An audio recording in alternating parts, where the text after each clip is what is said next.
इसका प्रारंभ regulating act से मान सकते हैं। Regulating act 1773। उस रेगुलेटिंग एक्ट के तहत बंगाल के गवर्नर को बंगाल का गवर्नर जनरल बनाया गया और मुंबई और मद्रास जो तीनों महत्वपूर्ण प्रेसिडेंसियाँ थी ब्रिटिश की, उसके तहत मुंबई और मद्रास को बंगाल के अधीन लाया गया और एक काउंसिल बनाई गई 4 सदस्यीय, जिसका हेड वारेन हेस्टिंग बंगाल का गवर्नर जनरल, और जो 4 सदस्यीय परिषद बनाई गई उसके सदस्यों का नाम वारवेल, मानसन, फ्रांसिस, क्लेवरिंग। और इस परिषद में जो निर्णय लिया जाता था वह बहुमत से लिया जाता था। और रेगुलेटिंग एक्ट के तहत कंपनी को पहली बार ब्रिटिश संसद के द्वारा नियमित और नियंत्रित करने के लिए यह ब्रिटिश संसद द्वारा उठाया गया पहला कदम था।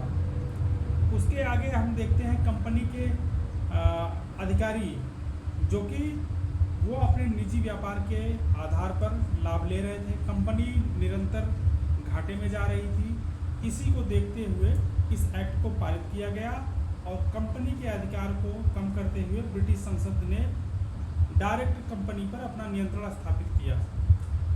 और उसी क्रम में आगे देखें तो बंगाल का जो गवर्नर था उसको बंगाल का गवर्नर जनरल नाम दिया गया और उसके नियंत्रण में मुंबई और मद्रास के जो गवर्नर थे उनके जो उनका प्रोटोकॉल था, जो स्टेटस था, उसे कम किया गया और उन्हें उनके अंडर में लाया गया।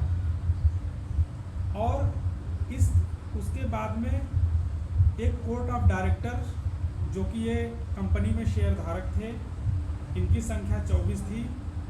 कंपनी को नियंत्रित करने में इनकी भूमिका बहुत महत्वपूर्ण कर दी गई। यह कंपनी के प्रशासन और व्यापार दोनों को कंट्रोल करते थे।